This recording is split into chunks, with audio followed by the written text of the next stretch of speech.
InShalla and Ashe. Trying to multi-stream here is kind of fun today. Welcome to the Daily Snippet. It is I, once again, Tonya D, Holistic Sha'medium and Subtle Energy Surgeon. Can you feel the shift in the air? A new breeze through the trees? This is an elevated otherworldly action energy transformation or paving a new way, a new high road. The old story is actually put to bed and opening a gateway to the horizon of the greatest elevation that's yet to come. So what you put your asset to is what continues to thrive and take shape and ultimately live on into the future. So give time to removing those energetic blocks and hold the space to upcycle the new vibration. Feed your self-esteem and banish those fears.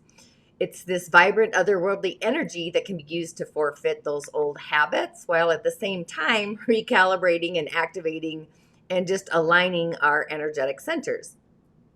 So we have a yin metal goat day, a Xin Wei. So the energy during this full moon went from this yang metal horse to this yin metal goat. So we have two earths that actually oppose each other, the ox and the sheep. So the ox actually plows through and the sheep is more of a refinement kind of energy, respected and revered. So it's a day to take our talent, those tremendous talents that take us far and wide, the wool, if you will, the wool of the sheep, can be whatever you actually do best and can literally be turned into gold if we proceed actually with caution. But the challenge is with all that zeal to be victorious. And when the energy is imbalanced, sometimes we run over others to actually achieve that. So responsibility is a key word for the energy of today, the sheep. So the need to accept responsibility when it's our own, and also needing to know when something is not our responsibility, along with being able to state, to be able to actually delegate that energy as well.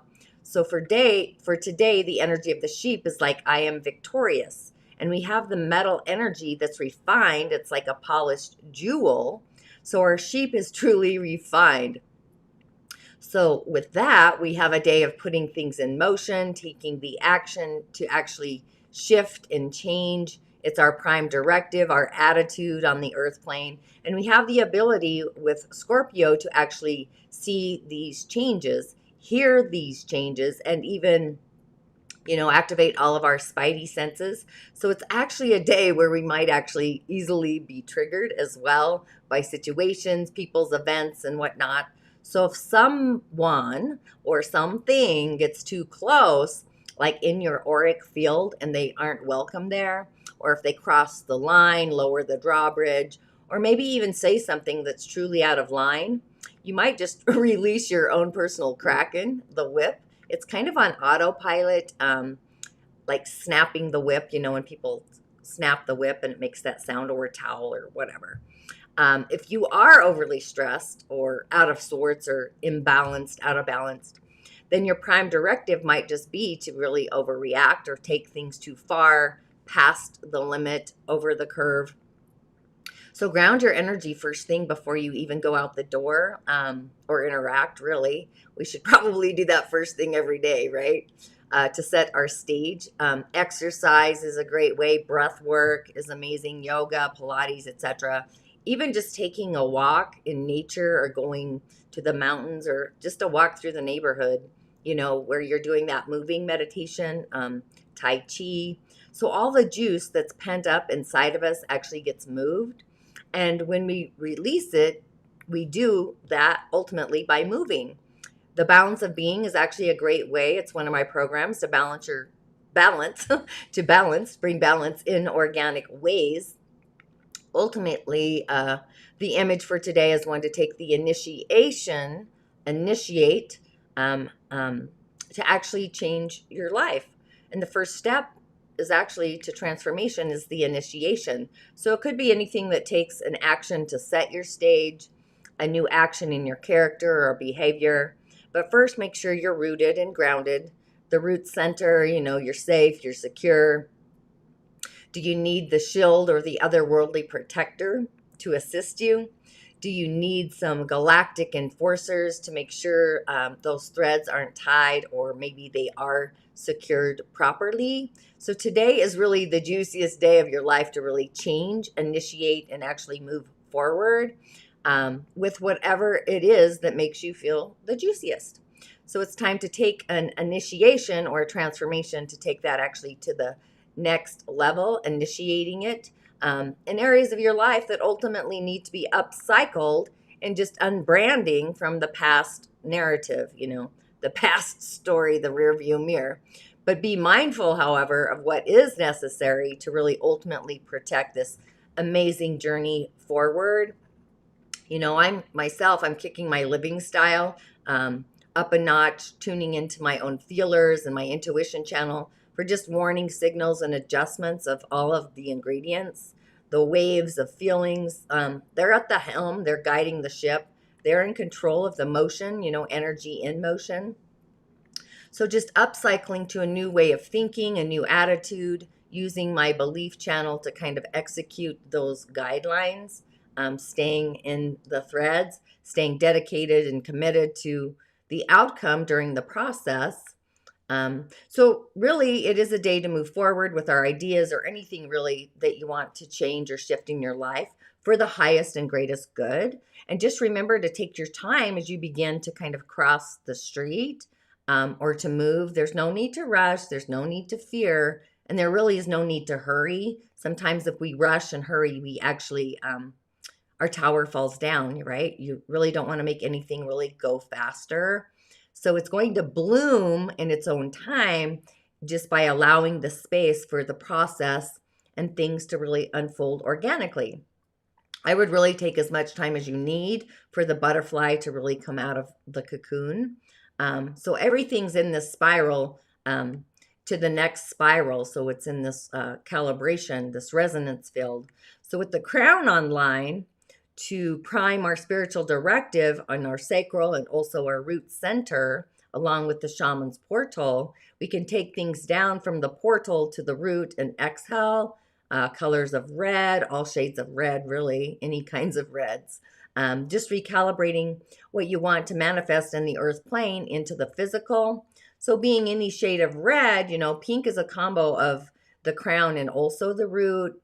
So just hold for a count of 3 and exhale, release. I kind of do that on everything. I like to hold for a count of 3, kind of with any meditation. But if you believe something about yourself, you might need to kind of pay attention to that today, learning to boost your self-worth and just learning what self-worth is in general. That's going to actually elevate your self-confidence to get a lot done today.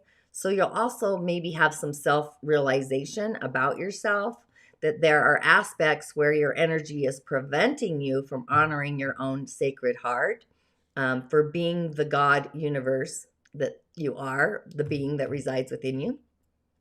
So it's this creative energy of being your beingness. So we have to kind of draw the bridge immediately to kind of shift that.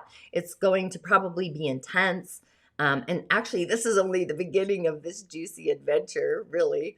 So we have the Ong from the crown, our spiritual connection, the Lam of our root center to ground, or our creation from the realm of spirit, in order to actually create and make that manifest. And then we also have the Vam to bring in the inner peace to creation.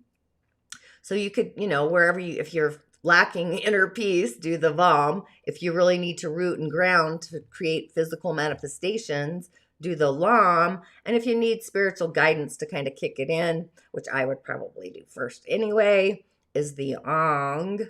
But shield yourself up first with the sphere.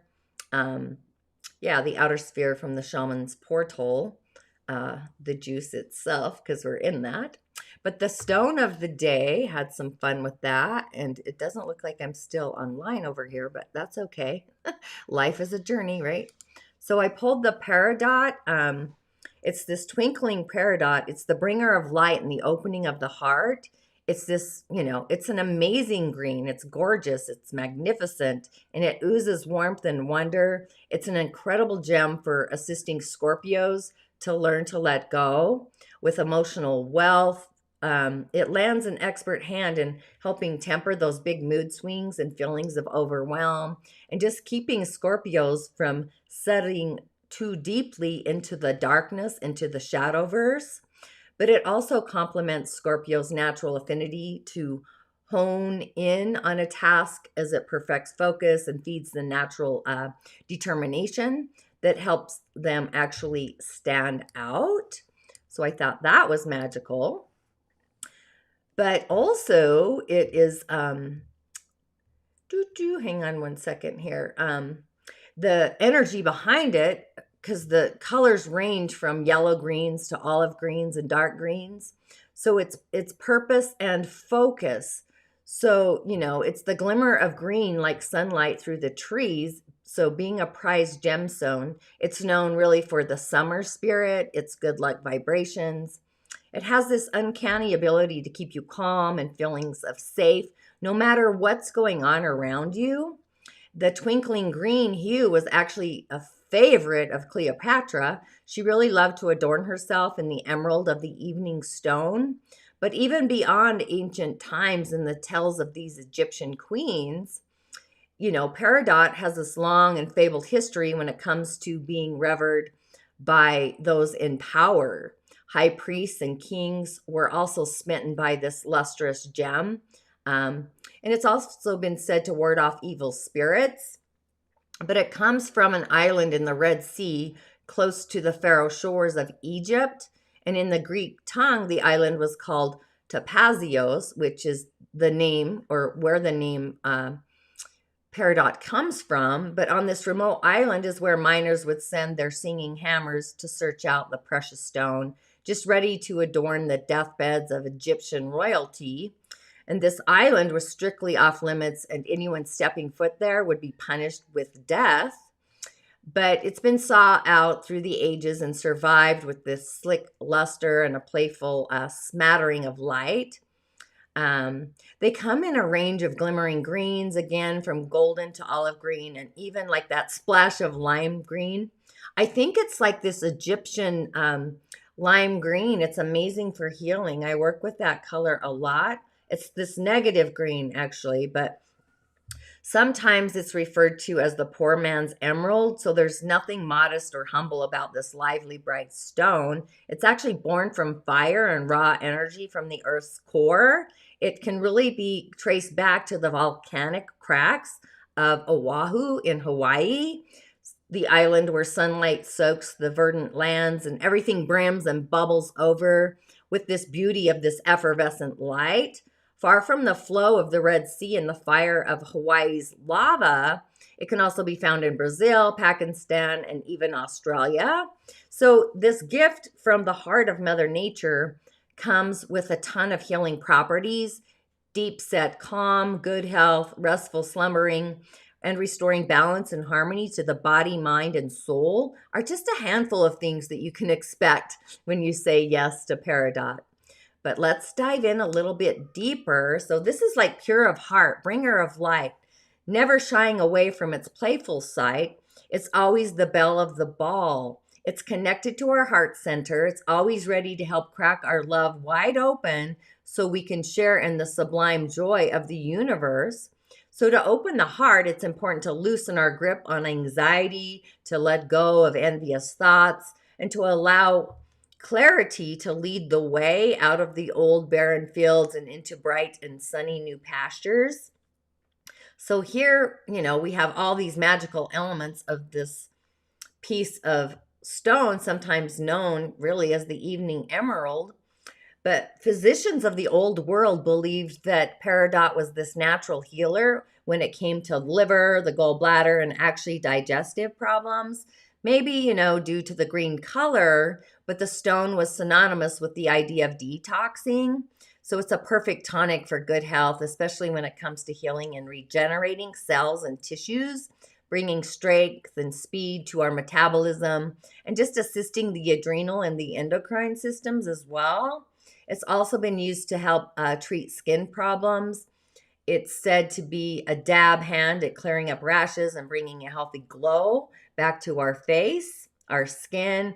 It can be used to reduce the fire of a fever and even reduce the burning inner pain that comes when giving birth, thanks to its ability to soothe sore muscles and those contractions.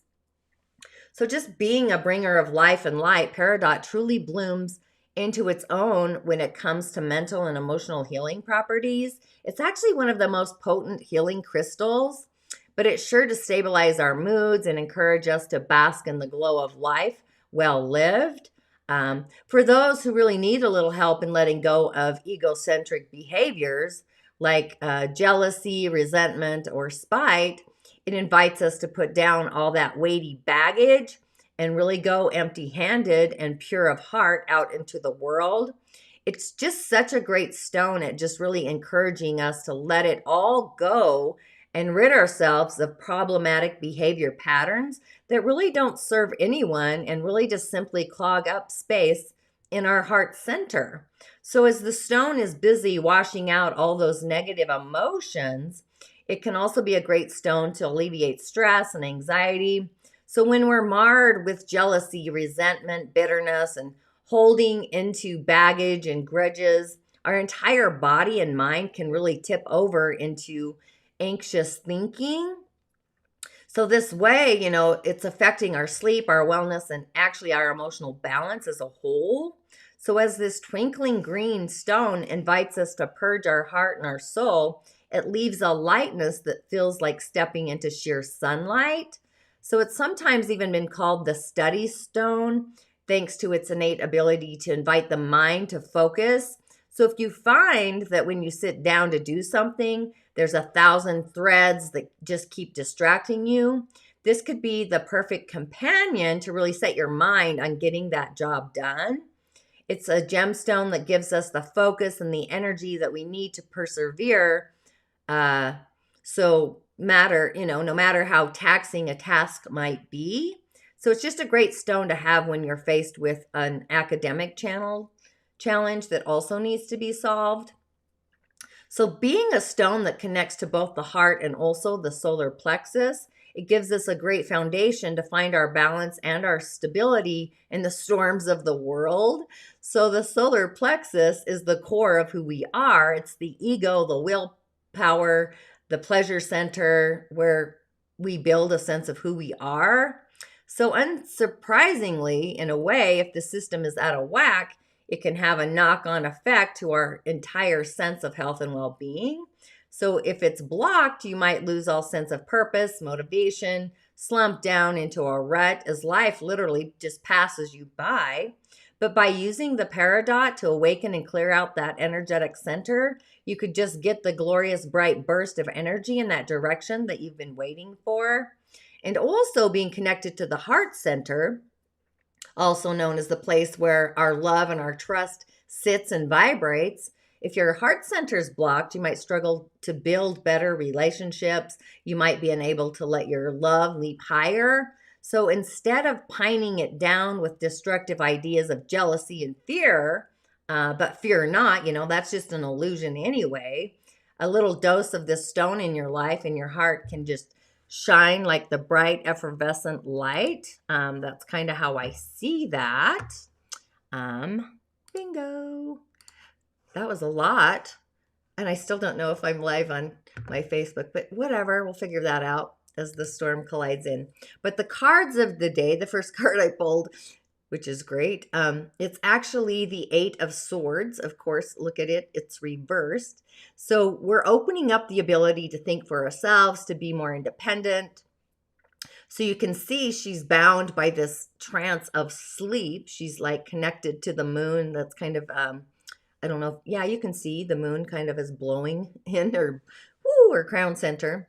But she's beckoned by the moon, right? So the Eight of Swords is kind of threatening her from above or below as she's pulled from her window. So the moon's influence over our dreams are soon going to come to an end because daybreak is near. And I thought this was curious that the moon's there. We just had this magical moon. We're still in the frequency of it. You know, so how was the full moon, the partial lunar eclipse for you last night? Did you have any juicy dreams? Were they enlightening or envisioning? You know, mine were otherworldly. Usually they always are. So we have that coming down, those swords. So this is intense, right?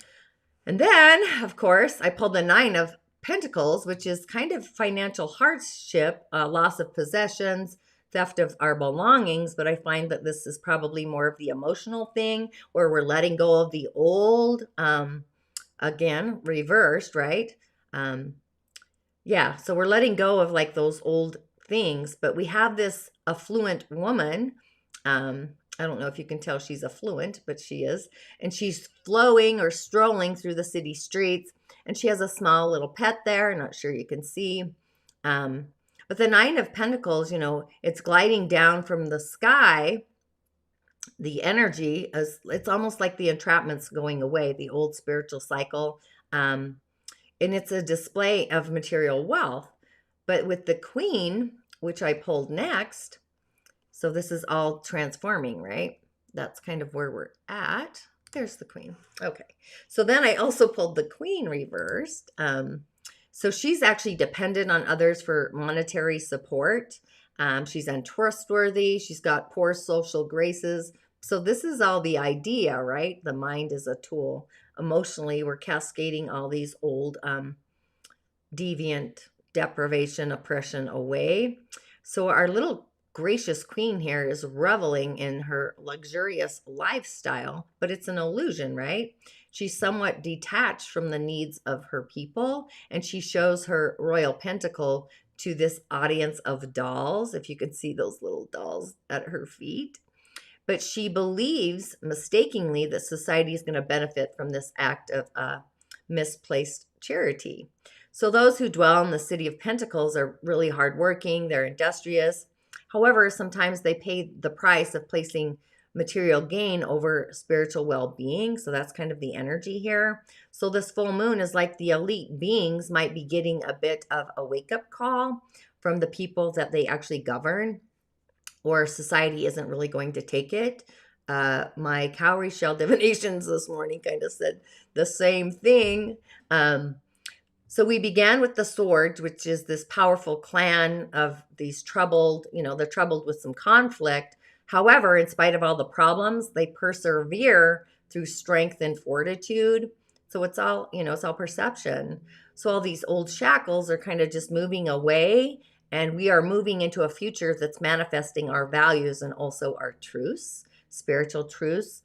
So if you weren't feeling valued as of early this morning, there's a frequency shifting, so it's time to release that wholeheartedly.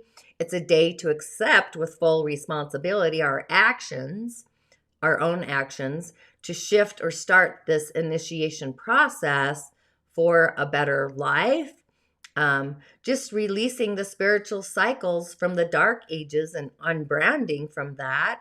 And you know, it's not saying that the dark never happened, the shadow, the ghost in the darkness.